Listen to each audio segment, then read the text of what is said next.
بسم اللہ الرحمن الرحیم۔ ہم یہاں پر کھڑے ہیں، قبرستان ہے، بڑا عجیب و عظیم ماحول ہے۔ یہاں پر لوگ آتے ہیں، تذکرہ کرتے ہیں، موت سے پہلے موت کو یاد کریں۔ ان قبرستانوں میں آئیں تو پتہ چلے کیا حالات ہیں۔ لیکن اس کے باوجود کہ لوگ بڑے چلے گئے، قبروں میں دفن ہو گئے، لیکن لوگوں میں آج تک خوف خدا نہیں پیدا ہوا۔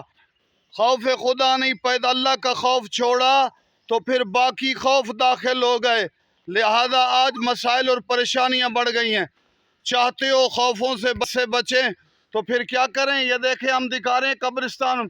خوف سے بچنا ہے، حالات سے بچنا ہے۔ سرکار امام زمانہ کو یاد کریں، مہدی علیہ السلام کے آنے سے خوف بھی ختم ہو گئے، مشکلیں بھی ختم ہوں گی، موت کا خوف بھی ختم۔ قبرستانوں میں جو درندوں واشی دیو بھوتوں کا خوف بھی مہدی کی وجہ سے ختم ہوگا، جب مہدی آئیں گے۔